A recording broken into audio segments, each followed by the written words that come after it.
nuestro. Radio Marca.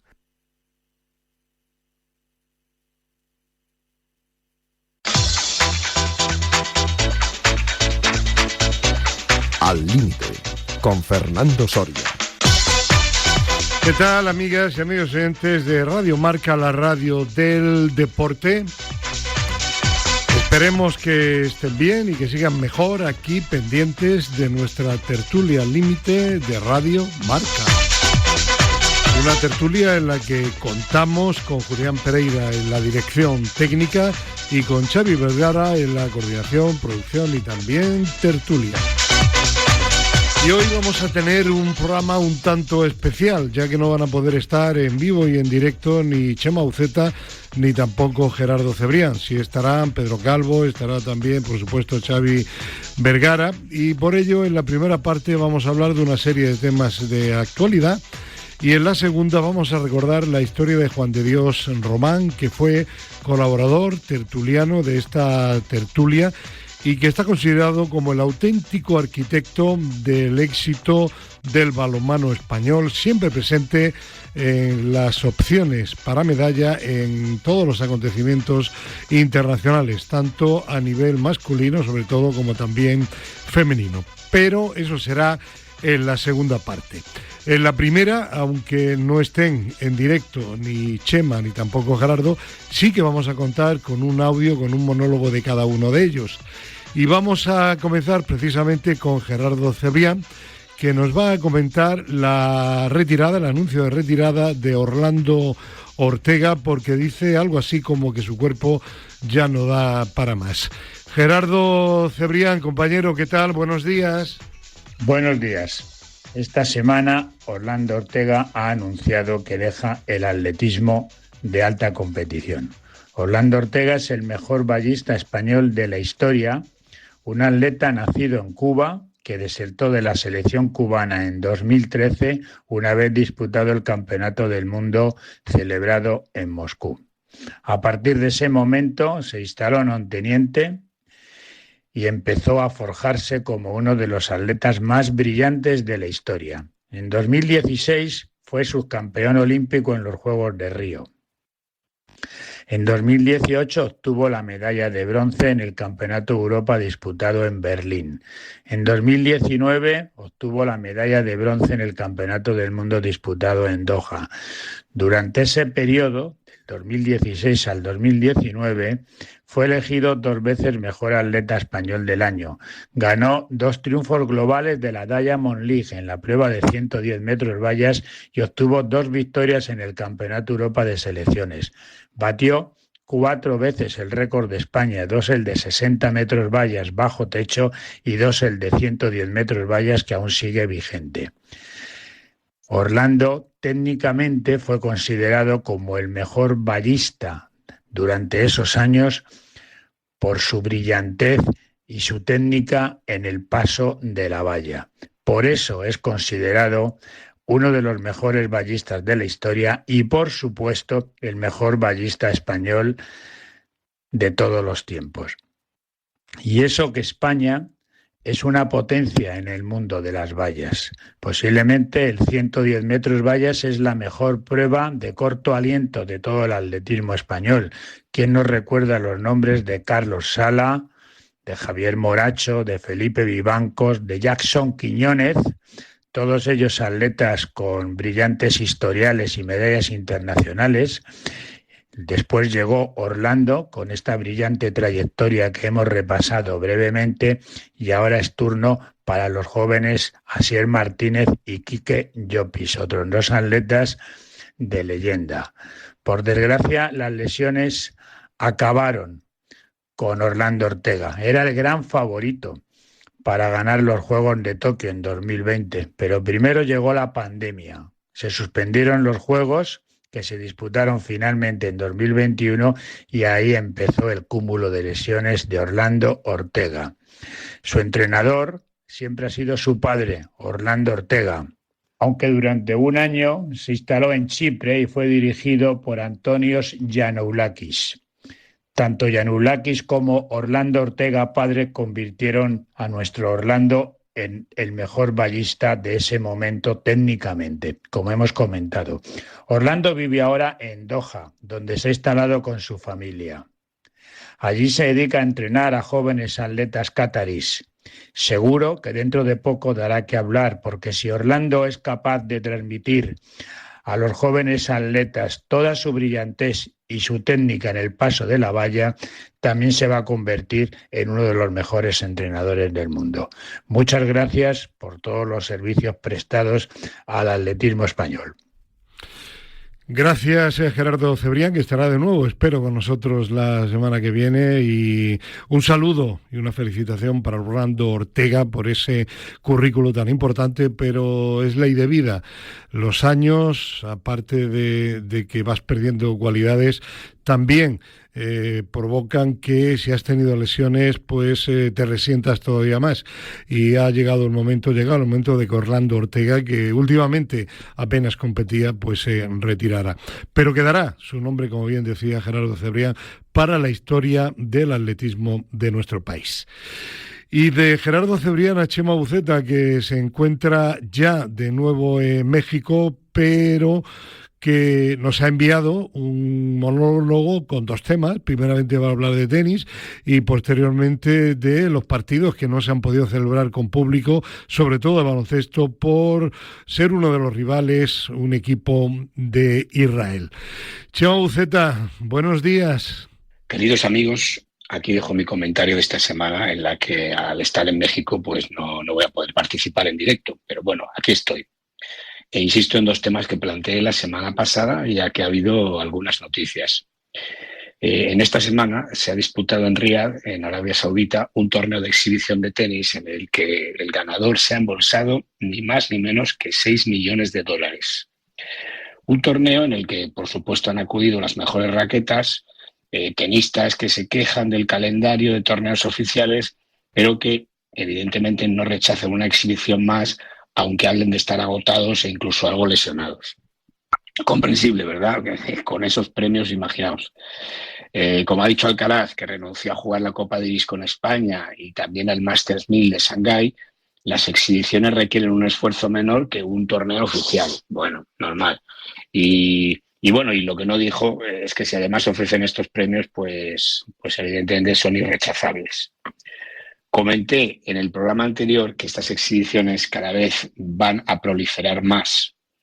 Y si se reduce el calendario, si es que se hace, desde luego no será eliminando estos torneos, sino eliminando aquellos que aporten menos premios. Dinero, dinero, dinero.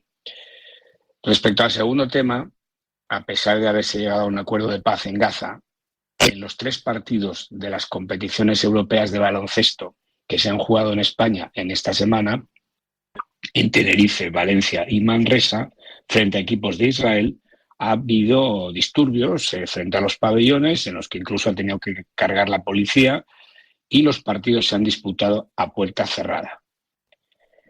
Esto no pasa solo en España. En Italia, por ejemplo, la selección de Italia jugó contra la de Israel en un partido de clasificación para el Mundial. Y bueno, allí sí que hubo público, aunque muy poco. Se dice que unos 9.000 espectadores, cuando el estadio tiene 25.000 plazas, y un partido de la selección italiana de fútbol. Pero eso sí, fuertes medidas de seguridad. Y bueno, el equipo de Israel tuvo que ser escoltado su autobús desde el hotel hasta el campo por numerosos furgones de la policía local. En fin. Y luego he leído también que el Aston Villa va a prohibir la entrada de seguidores israelíes a su partido de Europa League frente al Maccabi el próximo 6 de noviembre. Algo que, bueno, pues ya se está criticando muchísimo porque, bueno, si hay un acuerdo de paz, imaginaos ya el 6 de noviembre, pues se supone que este acuerdo estará avanzando y esas protestas pues tendrán todavía menos sentido. En fin, ¿cuándo acabará esto? Se ha alcanzado un esperanzador acuerdo de paz, pero algunos no se han enterado o no se quieren enterar. Y donde no hay paz es en el deporte, es siempre que participa Israel o algún equipo de Israel o la selección de Israel. Por favor, los que hablan de paz, dejen también al deporte en paz. Un besazo para Rosa, un abrazo para Pepón y nos vemos pronto, queridos amigos. Hasta pronto.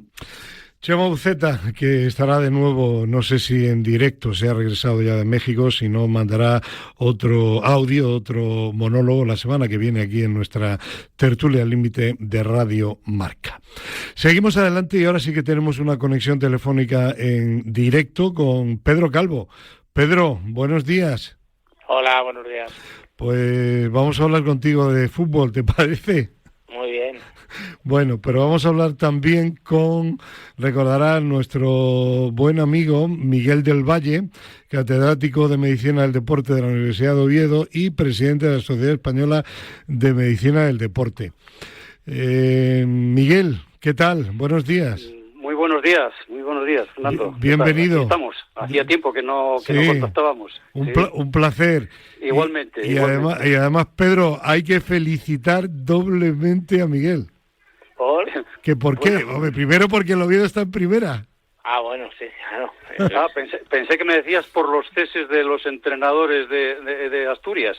Ah, no. Porque han cesado a los dos. Sí, ahora nos comentas. Pero por ahí, por un lado, tú has reconocido aquí en la tertulia que en realidad tu primer equipo, tu gran pasión es el Real Madrid y de momento va primero. Pues bueno, exactamente, de momento va primero, esperemos que sigamos así. Claro, bueno, oye, y eso de que tan pronto, sobre todo en el Oviedo, que lógicamente está en primera, no puede ganar casi todo como cuando estaba en segunda, ¿no? ¿Qué te ha parecido que los dos entrenadores, Sporting y Oviedo, hayan caído tan pronto? Bueno, el del Sporting tiene cierta lógica, puesto que llevaba una racha de 4 o 5 partidos seguidos perdiendo, sí. ¿no? Pero lo del Oviedo sorprendió a toda la afición mucho, no sé si fue por discrepancias con los órganos, con los dueños o qué, pero sí que sorprendió, sí. Pedro, ¿a ti te sorprendió o no? Pues sí, sobre todo lo del Oviedo, lo del Sporting, bueno, al final ya sabes que en segundas, si quieres subir, como pierdas 3 o 4 partidos seguidos te vas a la calle. Sí, porque además, no sé si recordarás, en uno de los programas que hicimos a primeros, el Sporting empezó bastante bien. Sí, ganó los 3 primeros partidos, 9 puntos líder. Y hablábamos tal, pero bueno, esto ya sabemos cómo es el fútbol actual y no hay paciencia. Y en lo del Oviedo, pues la verdad me ha extrañado mucho porque yo he visto algún partido del Oviedo y bueno, y aquí lo hemos hablado, que hemos dicho que efectivamente va a tener que pelear mucho para intentar salvarse, pero no era de los equipos que peor jugaba dentro de su poder adquisitivo a nivel de jugadores, de que viene de segunda división, etcétera. Y a mí me ha extrañado mucho, pero yo estoy con Miguel, aquí tiene que ser algo a nivel de directiva o de vestuario. Es que si no tiene sentido. O sea, el Oviedo ha ganado partidos, sí, perdió con el Levante el otro día, pero bueno, el Oviedo no estaba jugando tan mal y se veía que podía salir adelante. Bueno, pues ley de fútbol, en este caso, ya veremos cómo evoluciona el Oviedo y ya veremos también cómo evoluciona el Real Madrid. ¿Estás contento con Xavi o no, Miguel? Bueno, yo creo que sí, ¿no? No sé, te pregunto. Se está asentando y yo creo que sí, que está tomando las riendas del equipo y va muy bien. Y de hecho, pues ahí va, sin perder partido. Uh-huh. Efectivamente. Bueno, perdió un partido frente al Atlético de Madrid. Bueno, es verdad, sí. Tienes razón. Pero va líder por delante del Barcelona, del Villarreal, del Betis y del Atlético de Madrid. Sí. Ahí está. Bueno, pero realmente hoy no hemos llamado principalmente a Miguel del Valle para hablar del Oviedo y del Real Madrid, aunque parecía obligado, ¿no? Después de tanto tiempo, después de esas tremendas alegrías que se tiene que haber llevado nuestro invitado colaborador. Sino para hablar de algo que ya comentamos aquí también en la tertulia, ¿verdad, Pedro, la semana pasada? Pero es que en estos días ha sido todavía peor. Estábamos hablando continuamente. Tú ya lo advertiste hace un año y pico aquí en la tertulia al límite de que esto iba a peor, ¿no? El tema de las lesiones iba a ir a peor porque los partidos cada vez se multiplican, cada vez hay mayor intensidad y mayores exigencias, y claro, los futbolistas son humanos y no dan para más. Pero es que esta semana, por ejemplo, en el Barcelona ha sido el no va más, alrededor de 10 jugadores que han causado baja, ¿no? Y luego hay otra polémica con el tema de las elecciones, pero vamos a ir por parte. Primero vamos a hablar de lo que está pasando y no nos extrañe, me temo, Miguel, de que esto pueda ir todavía peor, ¿no? Pues bueno, va muy mal, o sea, peor no sé si podrá ir, pero realmente es sorprendente la cantidad de, bueno, en el Barça sí que llama la atención la cantidad de jugadores que tiene de baja, o sea, por lesiones más grandes o más pequeñas, o por sobrecargas, o en conjunto, bueno, gente que no puede competir de manera arreglada. Y bueno, claro, efectivamente es un tema recurrente. Ya hace un año hemos hablado del tema de las lesiones, de las sobrecargas de partidos, de todas estas cosas.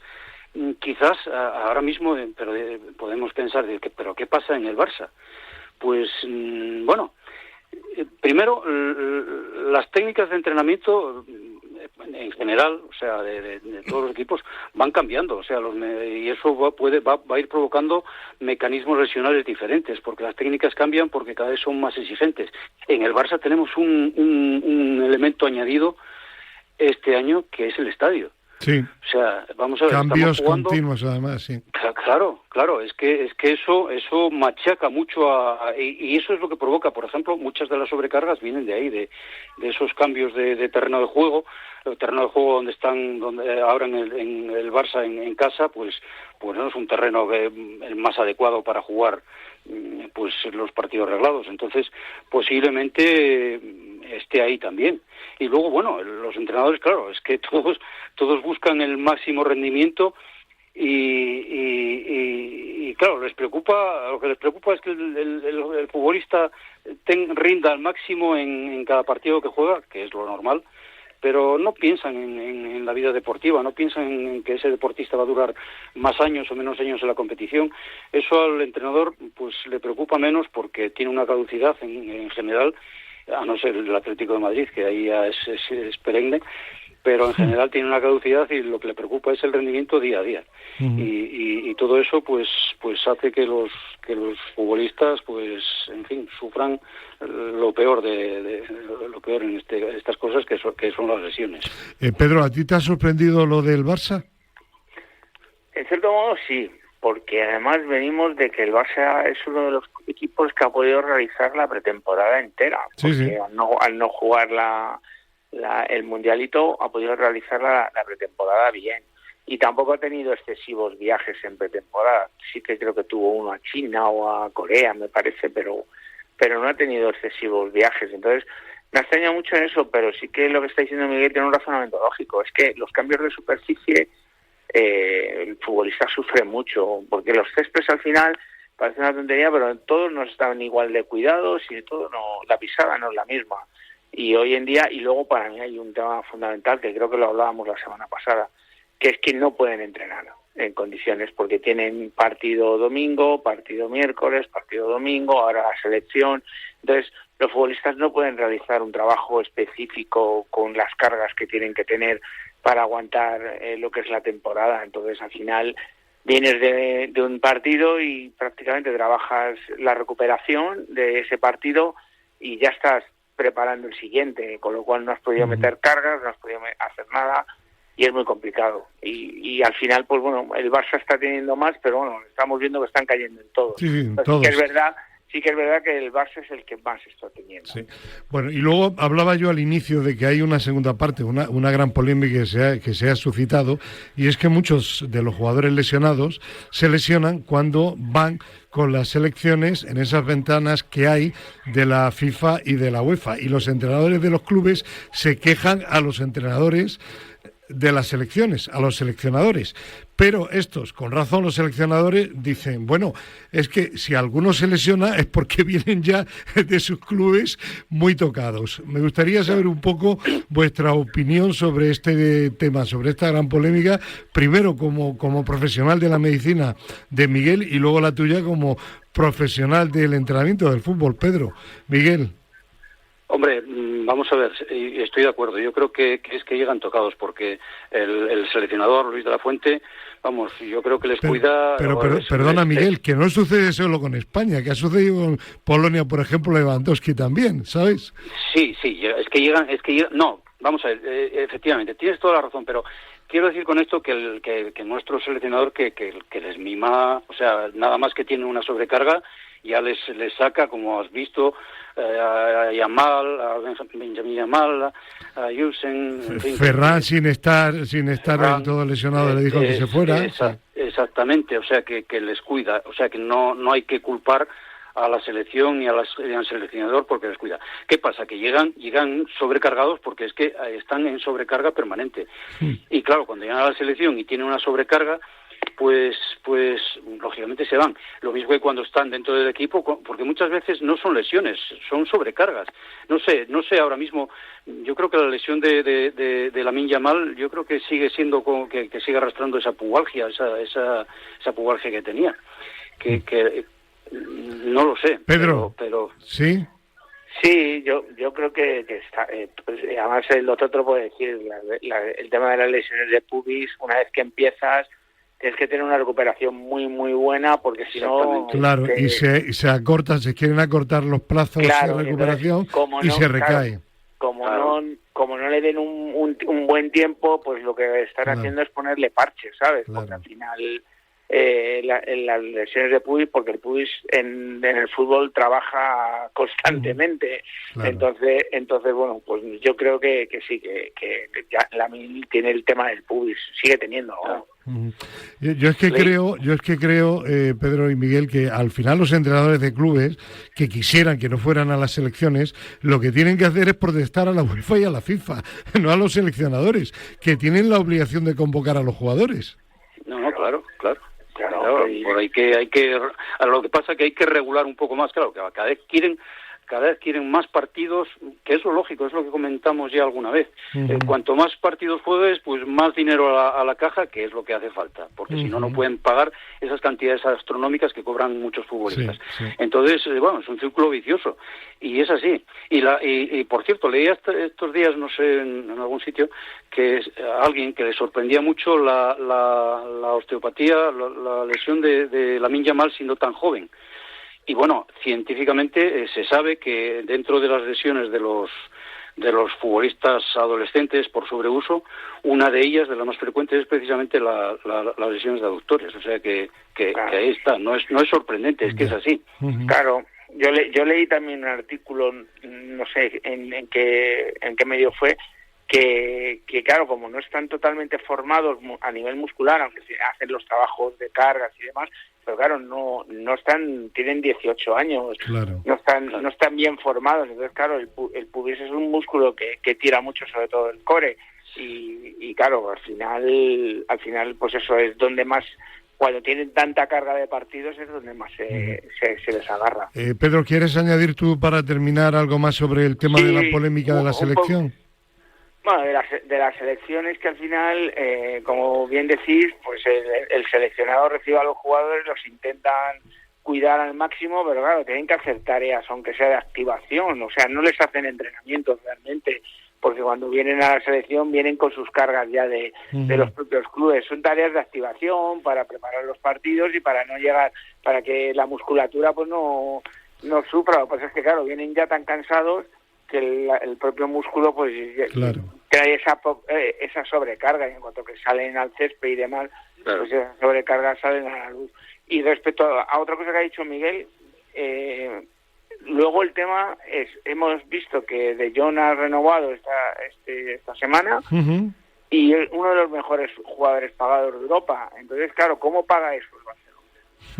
Claro. Entonces, al final lo que está diciendo Miguel, si no es con partidos, con competiciones como la Champions o como el Mundialito, como tal... Y los jugadores al final no protestan porque no quieren que les paguen menos. Se callan y dicen, bueno, si me lesiono... He hecho un poco el inciso porque acaba de comentar Miguel, pero es que es así. En fin, bueno, pues ahí está la polémica que me temo que va a continuar, y que aquí en la tertulia al límite de Radio Marca, Miguel del Valle lo anunció hace ya más de un año. Miguel, que seguimos en contacto y que vaya bien tu Oviedo, tu Real Madrid, bueno, y tu Sporting, que también tienes claro que un trocito de tu corazón, también es rojo y blanco. Sí, sí. Seguimos en contacto, un abrazo y gracias. Un abrazo, Fernando y Pedro, un abrazo. Bueno, y ahora vamos a hablar, aunque brevemente, de la selección española, de Luis de la Fuente, y se incorpora Xavi Vergara. Hola, Xavi, ¿qué tal? Hola, Fernando, ¿qué tal? Buenos días. Bueno, España, como se esperaba, aunque no goleó tanto como se esperaba también, pero ganó a Georgia, ganó a Bulgaria y está a punto de clasificarse para el Campeonato del Mundo. Matemáticamente no, pero bueno, sería muy, muy difícil, me extrañaría muchísimo. Xavi, ¿cómo has visto a España en estos dos partidos? Quizá han ido un poquito más relajados por eso de las lesiones y por eso de que eran partidos aparentemente muy asumibles. Pues si así están relajados, Fernando, me encanta ver a la selección. No, me refiero a que no ha habido tanta goleada como en los anteriores, ¿no? Ha habido un 4-0, luego sí que es cierto que contra Georgia fue un partido que se pudo atascar un poquito al principio con ese penalti que falló Ferran, pero nada, yo creo que la selección ha demostrado que a pesar de las bajas de jugadores importantes puede resolver los partidos contra selecciones a priori de un nivel inferior. Habría que probarles contra una Italia, una Alemania y ver qué pasaría y cuál sería el resultado, pero ha demostrado el nivel que se le espera a una posible candidata a ser campeona del mundo. Uh-huh. Pedro. Sí, bueno, yo tuve la suerte de verlo el martes allí en Valladolid y bueno, la verdad es que lo que sí que noté que había mucha falta de ritmo, ¿vale? Eso sí que lo noté, se veía en el campo, jugábamos prácticamente andando. Claro, también encima teníamos una selección contraria que estaba metida prácticamente en su área, porque jugaba 4-5-1 muy con un repliegue bajo total dentro del área. Y bueno, yo creo que es bueno todo lo que estamos viendo porque nos faltaban 8 jugadores de la Eurocopa, de la final de la Eurocopa. Entonces creo que estamos dando un nivel, por decirlo, sin menospreciar, con el plan B, estamos dando un nivel casi como si estuviéramos con el plan A. Entonces a mí me parece que tiene un nivel altísimo. Y de hecho, también quería comentaros, creo que la selección sufre mucho jugando con delantero. Sí, estoy muy de acuerdo contigo, Pedro. Está sufriendo mucho. La selección seguramente lo tendremos que llevar al Mundial porque siempre habrá algún partido que se te atasque y necesites un 9 puro, pero cuando juega Oyarzabal en esa posición, la selección llega, aunque se te replieguen los equipos, que lo hemos visto, Prote Turquía, tal, aunque se te metan atrás, pero la selección al final rompe con movilidad, con espacios y demás, y sin embargo con 9 el otro día nos pasó. Recordemos, Pedro y Xavi, que la mejor selección de Vicente del Bosque de todas las que tuvo en las diferentes temporadas fue con Cesc Fábregas, efectivamente de media punta. Sí, sí. Falso delantero centro. Sí, pero porque al final tiene un sentido. Yo el otro día lo buscaba y al final tiene un sentido.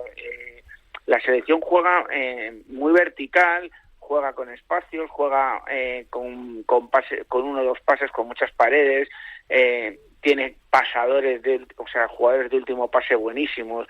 Para mí el otro día tanto Pedri como Baena hicieron un primer tiempo brutal y te encuentran esos espacios. Jugando con un 9, yo lo veía que al final estás forzado a llegar y centrar. Uh-huh. Y los búlgaros estaban súper cómodos porque marcaban a Samu, además Samu tenía un error que se metía detrás de ellos, encima, y despejaban con mucha facilidad, y al final te ves obligado a jugar por fuera y sacar centro. Yeah. Y de la otra manera no, porque de la otra manera buscas espacios por dentro, etcétera. Entonces, ¿hay que llevarlo? Pues seguramente tendremos que llevarlo, pero a lo mejor hay que buscar un 9 con más movilidad que en un 9 tan... Bueno, de momento ha dado a entender Luis de la Fuente que su 9 es Oyarzabal y que no está suficientemente valorado, pero para él sí, para él es un jugador imprescindible. Sí. Bueno, dicho esto, como nos quedan 3 minutillos para la segunda parte, yo quería preguntaros también del resto de partidos clasificatorios, por ejemplo Italia, que parece que está abocada a la repesca porque Noruega lo está haciendo muy bien y goleando. En fin, ¿qué tenéis que opinar? ¿Qué habéis visto? ¿Qué sensaciones tenéis, Xavi y Pedro? Rápidamente, lo de Italia, pues como todas las últimas fases clasificatorias de un mundial, que no sorprenda que la pueda perder, ya se ha perdido las últimas 2 citas mundiales, y sobre todo destacar el mal momento de Suecia, con una de las mejores selecciones que ha tenido en toda su historia, lleva creo que solo un punto de todos los partidos clasificatorios y no creo que le alcance para llegar al próximo Mundial. Pues sí, yo igual.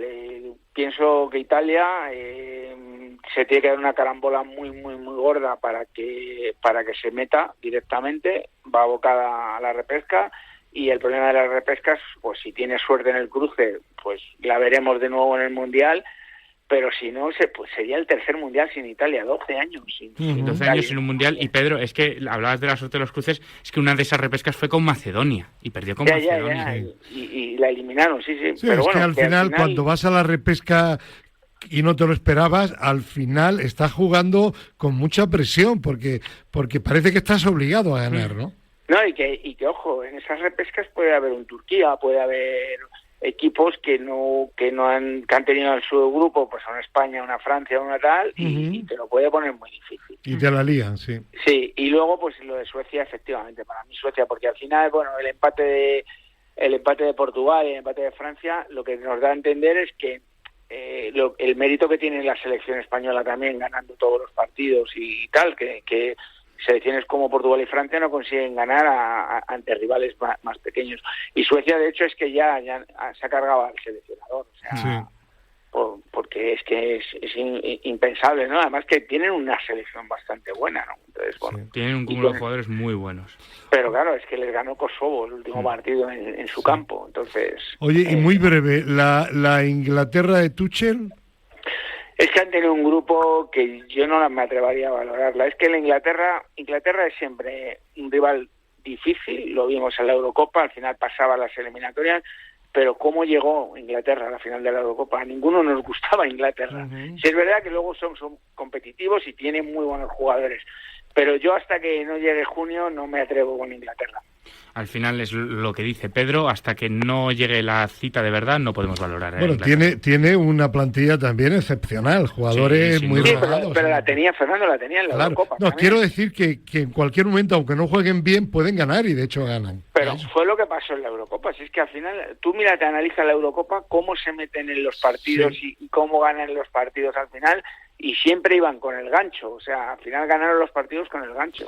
Entonces, pues la actualidad de las elecciones, gracias Pedro Calvo, gracias Xavi Vergari, hasta la semana que viene. Hasta la semana que viene. Y ahora un abrazo. En esta segunda parte, en el final, nos tiene preparada ya Julián Pereira la historia de Juan de Dios Román, mítico seleccionador nacional de balonmano, también presidente de la Federación Española, fue tertuliano destacado en nuestra tertulia al límite de Radio Marca, y esta es su historia en la sección Deportistas en Blanco y Negro.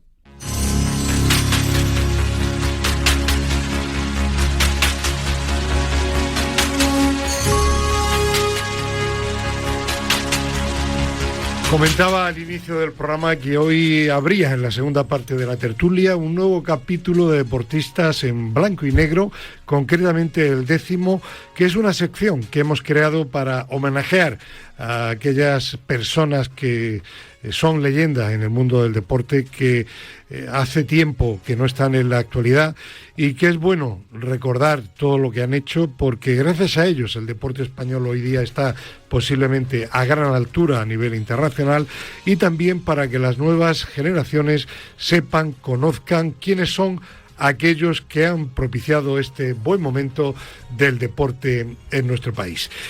Y hoy vamos a hablar de balonmano, alguien que yo diría que es la persona que ha sido más influyente, más importante en el balonmano, no a nivel estrictamente deportivo como jugador, pero sí a nivel federativo y también como técnico. Juan de Dios Román, que fue también durante un tiempo tertuliano, compañero de nuestra tertulia al límite de Radio Marca. Y como es habitual, vamos a comenzar con un reportaje que ha realizado nuestro compañero Juan Manuel Merino y que nos cuenta quién es y toda la trayectoria de Juan de Dios Román. Víctor Palmeiro, vamos con ello.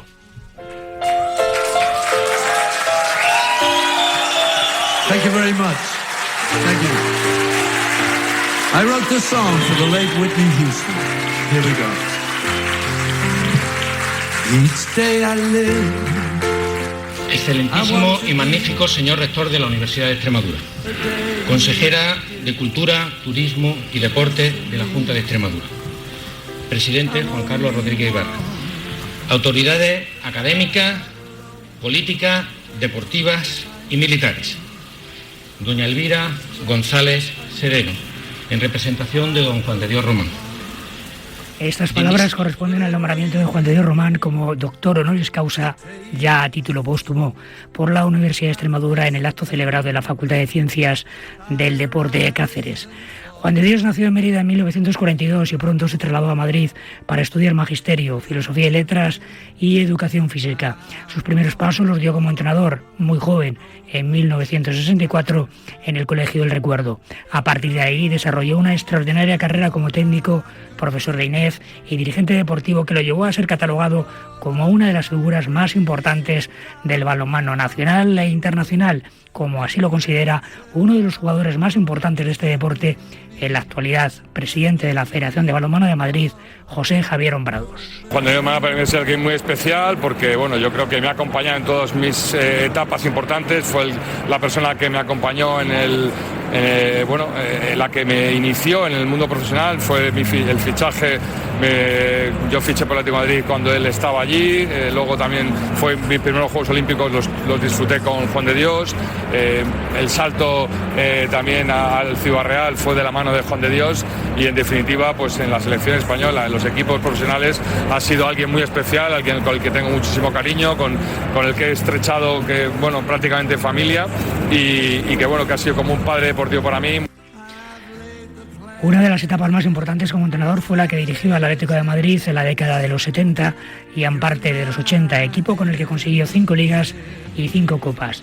Si en baloncesto el clásico era una réplica del Real Madrid-Barcelona, en ese momento en balonmano lo eran los partidos Atlético de Madrid-Barcelona o Atlético-Calpisa, con los míticos Uría, Parrilla, los hermanos Medina, Cecilio Alonso, en la abarrotada cancha del Antonio Magariños. Posteriormente trasladó su proyecto deportivo a Ciudad Real, con el balonmano Ciudad Real, con el que también logró entorchados nacionales. Fue hijo deportivo de Domingo Bárcenas. Aquí el gran pionero fue Domingo Bárcenas, y a mí me tocó seguirle. Hemos sembrado y ha quedado un estilo propio de hacer las cosas.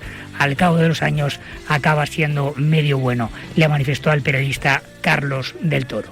La suma de la buena condición física, la buena condición técnica y la buena condición mental, eso es lo que te hace jugar tácticamente lo mejor que puedes o lo mejor que has entrenado. Si estás cansado, no cuesta. Si mentalmente no estás bien porque tienes prisa, estás perdiendo el partido y tienes prisa,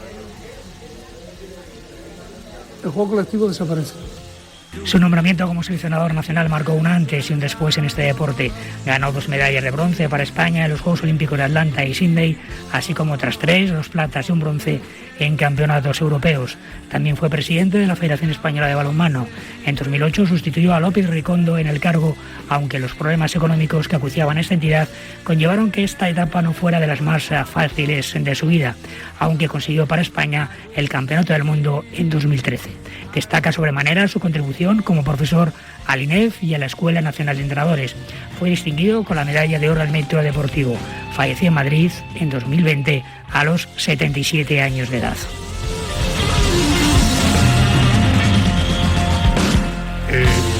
Reportaje, la semblanza de Juan de Dios San Román, de nuestro compañero Juan Manuel Merino. Y como les comentaba anteriormente, durante un par de temporadas aproximadamente, fue también tertuliano de nuestra tertulia al límite de Radio Marca. He aquí una pequeña secuencia de una de sus intervenciones aquí en Radio Marca. Digamos general, ¿no? Mi juicio era general. Pero dentro de eso, los equipos como el equipo español es un equipo que tiene unos déficits clarísimos, unos déficits que tienen relación con la calidad motriz de nuestros jugadores, con la condición física y condición antropométrica de nuestros jugadores, y lo acusan mucho más. Junto a ello, no habíamos acabado el juicio, decíamos igualmente que está un poco peor que en otros años. Bueno, es una mezcla de jugadores que entran en un momento ya delicado, Era Juan de Dios haciendo balance de la actuación del equipo español de balonmano en un campeonato del mundo. Creo que fue en el año 2010. Juanma Merino, ¿sí? En 2013 como presidente. 2013. Buenos días, como presidente de la Federación Española de Balonmano. Estábamos aquí en Al Límite en Radio Marca. Bueno, Juan Manuel Merino continúa, por supuesto, aquí en el estudio. Tenemos también a nuestro habitual, Antonio Rivero, que ha sido decano del INEF y sobre todo es un gran historiador del deporte. Antonio, ¿cómo podemos contextualizar cómo era el deporte, cómo era el balonmano español en esa época en que empieza, digamos, el boom, yo diría a partir de los años 70 y también 80 de Juan de Dios, primero como entrenador y posteriormente, aunque menos, como presidente de la Federación Española? Vámonos a su etapa como entrenador, que yo diría que es la más influyente sin duda. Bueno, para empezar hay que decir que el balonmano durante mucho tiempo fue un deporte que se llamaba balonmano a 11.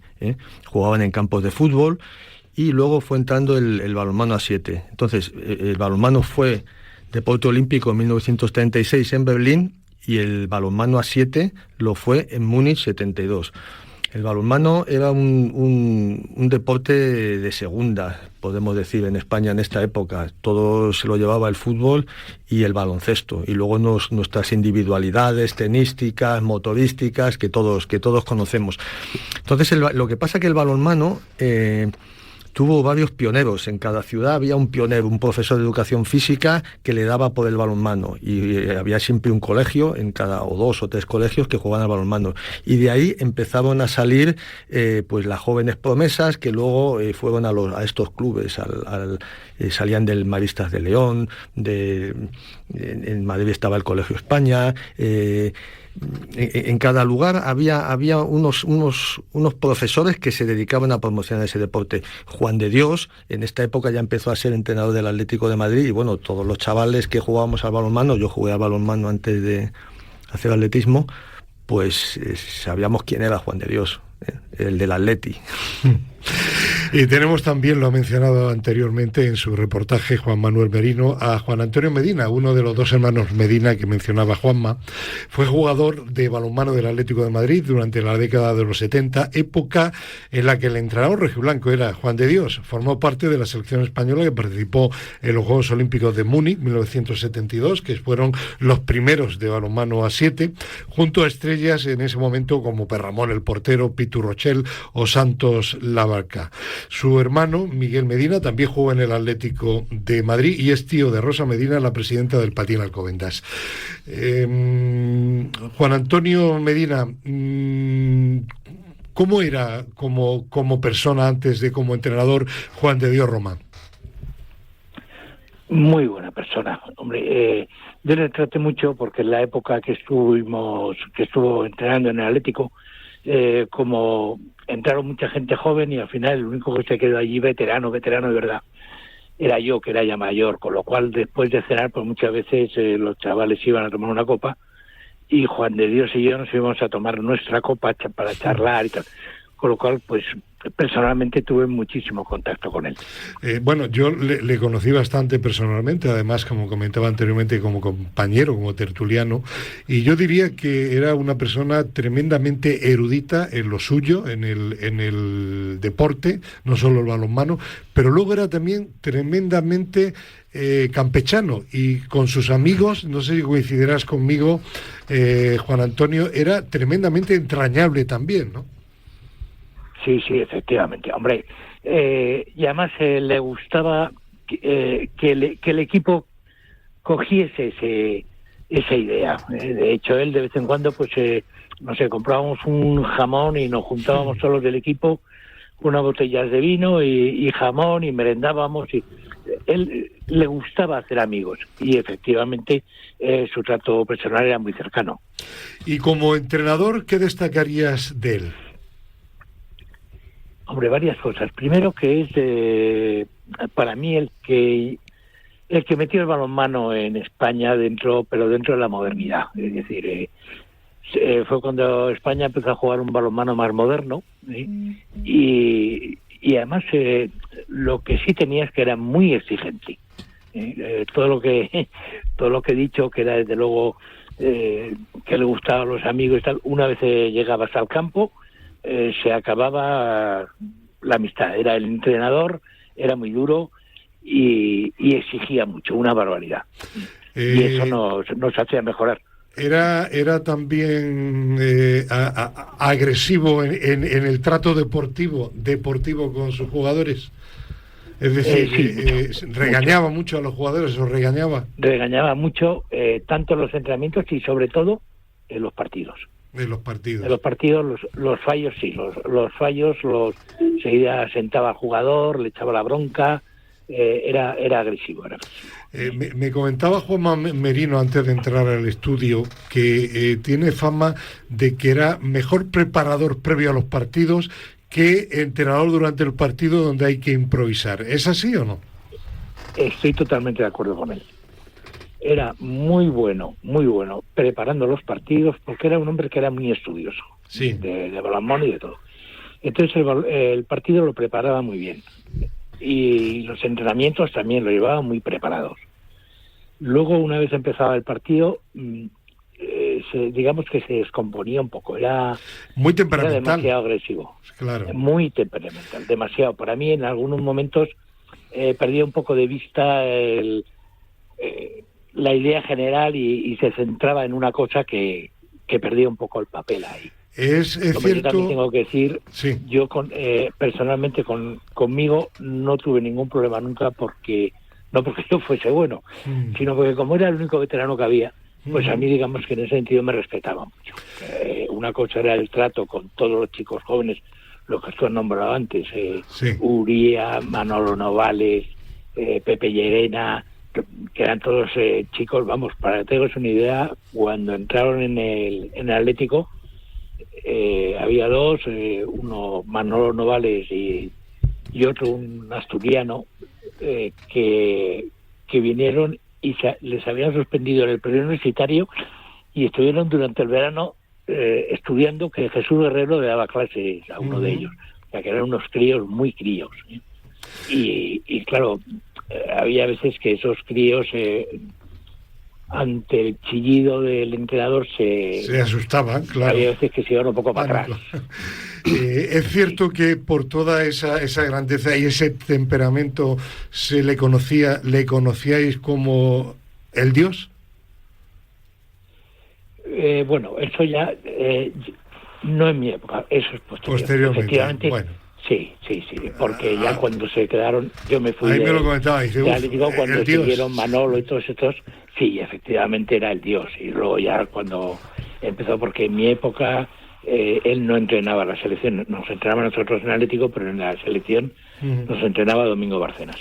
Y luego ya cuando posteriormente empezó a entrenar a la selección española, yo ya no estaba, yo había dejado al humano. Antonio Rivero le ha conocido también en una faceta diferente, sobre todo la académica. Vamos a hablar primero de tu experiencia con él como alumno de la asignatura de balonmano. Bueno, cuéntanos la experiencia y alguna anécdota, Antonio. Bueno, pues los estudios del INEF eran 5 años, tuvimos muchos profesores y yo puedo decir que Juan de Dios está entre los 3 mejores profesores que he tenido. Él era muy exigente, era muy buen profesor, nos daba la clase teórica y a continuación nos íbamos al campo, a la pista de balonmano y venga, si había defensa, contraataque, fintas, lanzamientos, y nos gritaba y nos exigía. Yo decía, este como entrenador debe ser, sí, porque parecía que nos estaba entrenando. A mí me gustaba, porque yo hacía deporte de competición, ya lo sabes. Y bueno, pues me metí allí. Luego pasaba algo paradójico en el INEF, que la gente se cree que los grandes deportistas lo tienen muy fácil allí. Todo lo contrario. Si tú eres un buen atleta, cuando te mete el profesor en la piscina para nadar, te hundes. Si tú eres una gimnasta de rítmica y te ponen a enseñarte a saltar pértiga, pues imagínate. Y bueno, y les pasaba a los de baloncesto cuando jugaban al balonmano, y a los de balonmano cuando jugaban al baloncesto hacían pasos, hacían faltas y tal. Entonces, yo había jugado al balonmano antes de ser atleta. Entonces yo me puse allí a jugar y yo jugaba bien. Y decía, sí, me decía, sí señor, el primer atleta coordinado que pasa por esta casa. Sí señor. Y yo decía, ¡joder, qué bien, porque yo estaba con Jordi Álvaro en la misma clase y tal. Y eso a mí me daba mucha satisfacción. Él tuvo una trayectoria bastante amplia en el INEF como profesor, ¿no? Sí, él entró en 1967 y estuvo hasta 2008. Fue jefe de estudios también y ya te digo, y luego como balonmano estaban Domingo Bárcena, Falkowski y él. Y bueno, yo la verdad es que luego tuve trato en otros momentos ya a otro nivel. Siendo tu decano, ¿qué tal la relación con él? Vamos a ver, cuando yo fui decano del INEF, él ya había dejado el INEF en 2008. Estaba. Pero mira, sí que tengo la satisfacción de un día nos llamó el rector y iban a hacer un libro de personajes ilustres de la Universidad Politécnica de Madrid. Claro, en la Universidad Politécnica ha habido ministros, ingenieros, superingenieros, inventores. Entonces yo, pues claro, el INEF es algo atípico allí, pues con mucho cuidado le presenté 5 candidatos, ahora si quieres te lo digo, y los aceptó. Y salieron en el libro, que era algo muy importante, porque hay ingenieros de caminos, inventores... ¿Y quiénes eran? Pues, en primer lugar, José María Cajigal, como gran humanista, gran creador, Lolo Sainz, Juan de Dios, Rafa Benítez y luego Javier Miñano, que no le conocía a nadie. Decía, ¿pero quién es? Digo, vamos a ver. El preparador físico del Mundial, claro, Vicente del Bosque. Claro, es que en el INEF primordialmente somos profesores de educación física y preparadores físicos. Y Miñano había sido campeón de Europa con el Real Madrid y luego fue campeón de Europa con la selección y campeón del mundo con la selección. ¿Qué más le puedes pedir? Bueno, y de hecho lo aceptaron porque era un currículum eminente. Juan Antonio Medina, ¿has tenido tú alguna relación con él como docente, Juan de Dios? Como docente no. No. No. Pero no te extraña nada de lo que cuenta... No he conocido su trayectoria. Vamos, de hecho, yo te puedo decir que tengo aquí 3 libros que Juan de Dios los escribió y consiguió, una vez murió, y consiguió que me llamó antes y me dijo, oye, yo estoy muy mal y eso, bueno, ya conocía toda la trayectoria, pero tengo aquí unos libros para ti que cuando puedas vienes a recogerlos. Pero lo que ha contado Antonio Rivero no te extraña en absoluto, ¿no? En absoluto, no. Era un intelectual del balonmano, ¿eh? Este hombre estudiaba absolutamente todo, desde el primer al último movimiento. Por otra parte, yo tengo que decir que a veces los deportistas de alta competición teníamos una competición el fin de semana importante, pero a la vez teníamos nuestras clases y a veces pues era contraproducente. Entonces ahí se notaba que él era un hombre de la gran competición. Yo tenía que ir un sábado a una competición en España, Francia, Italia, y el jueves me parece que teníamos clase de balonmano y era de contraataques, y los contraataques con Juan de Dios era uno, otro, a toda velocidad, y me acuerdo que le dije, Juan de Dios, mira que es que tengo un encuentro internacional, ya estamos los atletas siempre igual, no sé cuánto, y me puso de portero a dar los contraataques. De piernas acabé bien, pero no sabes las agujetas que cogí en el hombro de dar tantos pases. De su etapa, Juan Antonio Medina como presidente de la Española, ¿nos puedes contar algo? ¿Cuál es tu opinión sobre su labor?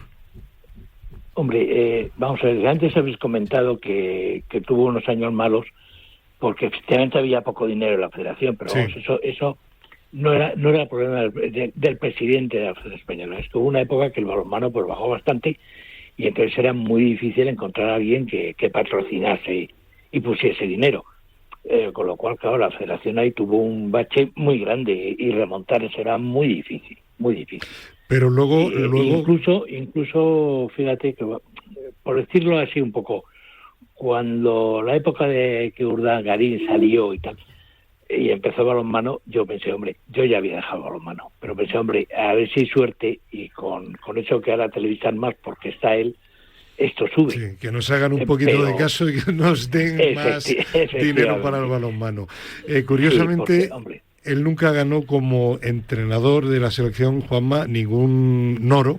Ganó varios bronces olímpicos y platas en europeos y mundiales, pero como presidente sí consiguió la medalla de campeón del mundo, la medalla de oro, campeón del mundo, la selección española de balonmano, ¿no? Sí, lo que también cuenta, ¿no? Evidentemente, porque él tuvo la mala suerte de heredar una federación en mala situación económica después del mandato de López Ricondo, pero bueno, pues le intenta regularizar, y el caso es que España, digamos que consiguió uno de sus mayores éxitos con él como presidente, campeona del mundo en 2013.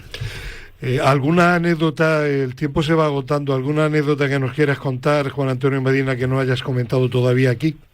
Hombre, la verdad es que anécdotas yo las sé, digamos que las he vivido mucho porque estuve mucho tiempo con él y vi el trato, lo que hemos comentado antes.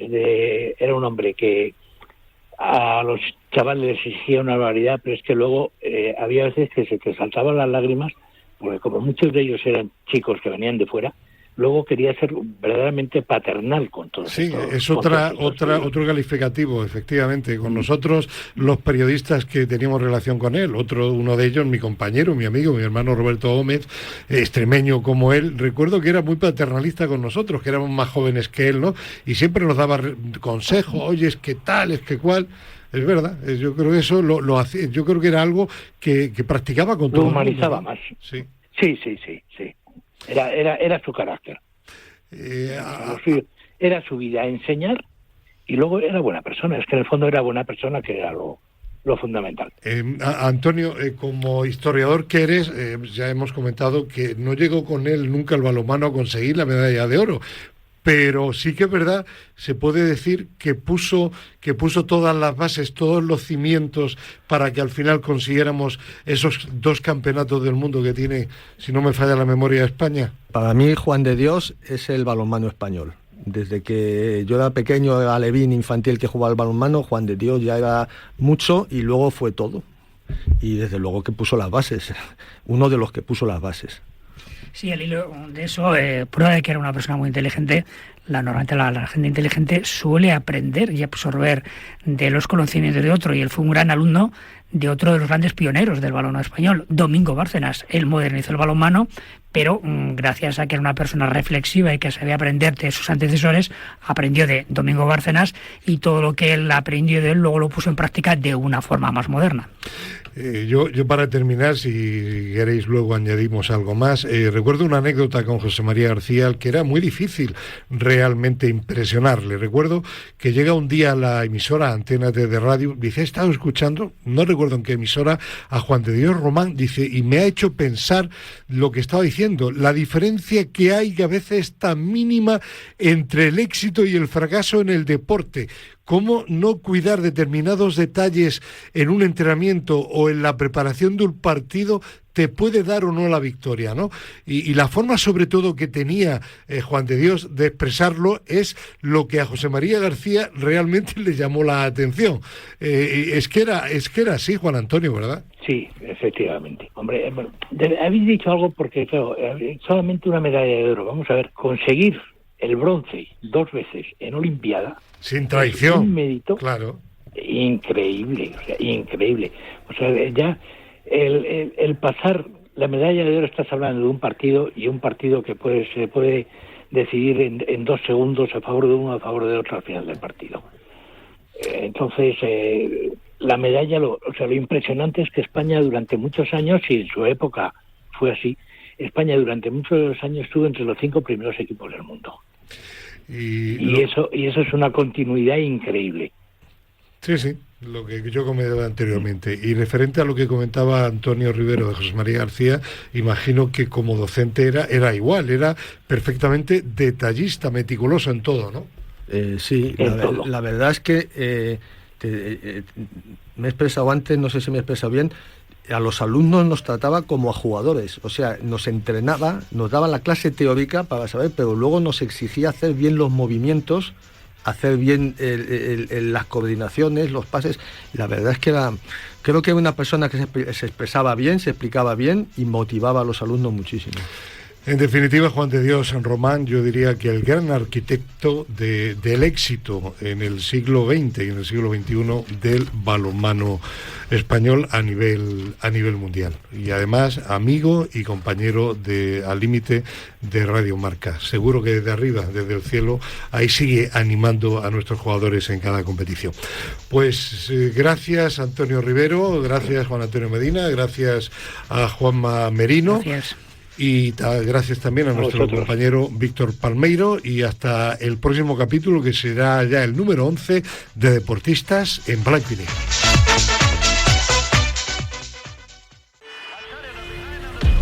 De la gloria al crimen. Marca y Audible te llevan al corazón del true crime deportivo. Descenso a los infiernos. O.J. Simpson, Pistorius, Wright.